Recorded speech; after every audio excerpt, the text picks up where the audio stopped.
Hello दोस्तों, अद्भुत कहानी सागर में आपका स्वागत है। आज की हमारी कहानी है आईना।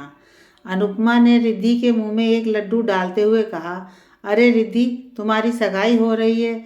ये कैसा मुंह बनाया हुआ है। खुश रहो। रिद्धि अनुपमा के चेहरे की हंसी को देखते हुए बहुत शर्मिंदा थी। उसे वह दिन याद आ गया जब अनुपमा नई नवेली दुल्हन बनकर उनके घर आई थी। रिद्धि ने अनुपमा के साथ बहुत बुरा बर्ताव किया था। माँ, भाभी ने तो भैया को फंसा ही लिया। कितने नाजुक गहने लाई हैं मायके से, जैसे इनमें कोई जान ही नहीं। आपकी तो किस्मत ही फूट गई। मैं इतने जल्दी हार नहीं मानूंगी रिद्धि। बहू, तुम्हारे पिताजी ने तो कहा था कि हमारी एक ही बेटी है, उसे हम सबसे अच्छी चीज़ें ही देंगे। कोई ये देता है क्या अपनी बेटी को। छी, लानत है इन गहनों पर। अपने पिता को बोल दो 10 लाख रुपए भिजवा दें, वरना अच्छा नहीं होगा। अनुपमा की सास ने ताना कसते हुए कहा, माँ जी, मेरे पापा ने अपनी हैसियत के हिसाब से सबसे अच्छी चीज़ें ही भिजवाई हैं। उनसे जो पड़ा उन्होंने किया। प्लीज़ उन पर कोई दबाव डालने के लिए मुझे मत कहिए, मुझसे नहीं होगा। अनुपमा ने कहा, कहीं से भी लाएं। अलादीन के चिराग को ढूंढकर उससे मांग के लाएं या खुद भीख मांग कर लाएं, मुझे नहीं पता। मुझे तो चाहिए पैसे, वादे के मुताबिक। बस कह दिया। अनुपमा की सास ने उसे गुस्से से कहा, मैं जॉब करती हूँ ना माँ जी, एक एक पैसा लाकर आपको दूंगी। आप बस मेरे पापा को ना कोसिए। अनुपमा ने हाथ जोड़ते हुए कहा। रिद्धि ने अपनी माँ को इशारा किया, माँ, भैया आ रहे हैं। भाभी को रोता हुआ देखेंगे तो भाभी का पल्ला भारी हो जाएगा। अभी के लिए आप चुप रहिए। अनुपमा ने कभी राहुल या अपने ससुर से कोई शिकायत नहीं की। उसने अपने पापा को भी कभी ये नहीं बताया कि उसके साथ उसकी सास और ननद ऐसा व्यवहार करते हैं। वह चुपचाप सब सहती थी। अनु, दरवाज़ा खोलो, रो मत। हम फिर से कोशिश करेंगे।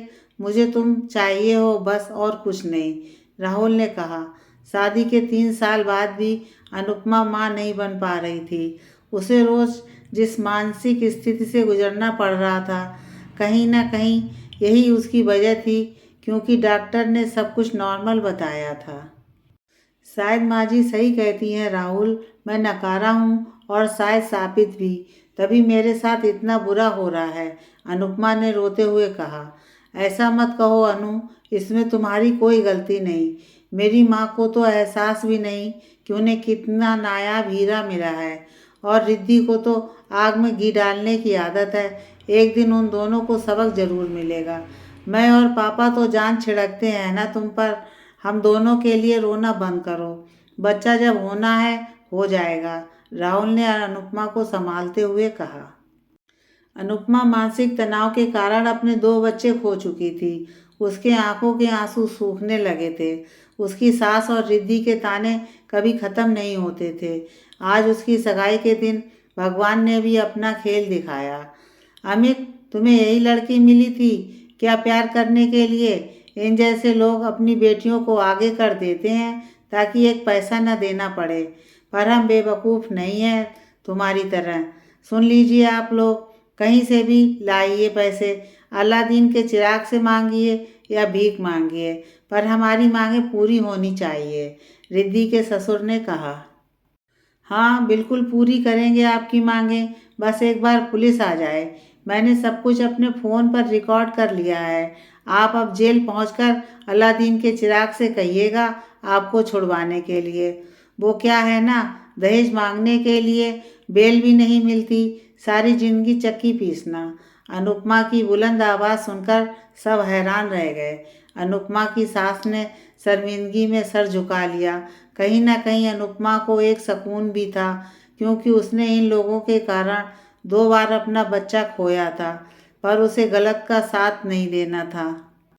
मुझे नाज है तुम पर अनु।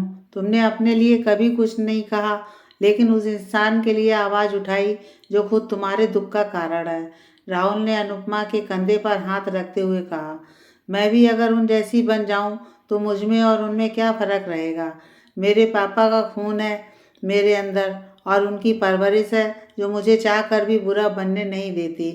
अनुपमा ने राहुल से कहा, माफ़ कीजिएगा समधी जी और समधन जी, हमसे गलती हो गई।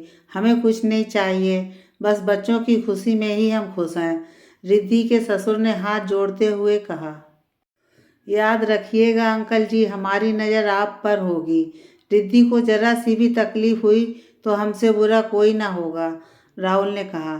सगाई के बाद रिद्धि ने अनुपमा के पैरों पर गिरकर उससे माफ़ी मांगी।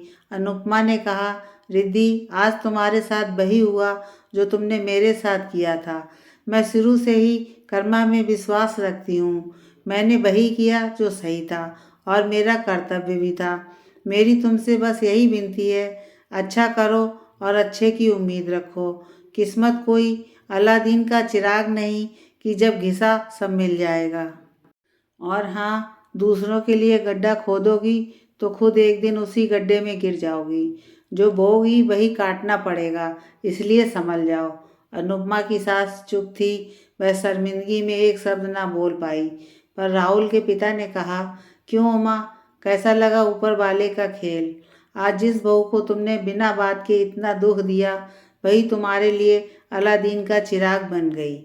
आज उसने घर की इज्जत भी रख ली और हमारे लिए खड़ी भी रही। अनुपमा का हाथ राहुल ने कसकर पकड़ा। उसे अपनी पत्नी पर नाज था। अनुपमा ने भी पुरानी बातें भूलकर सबको माफ़ कर दिया।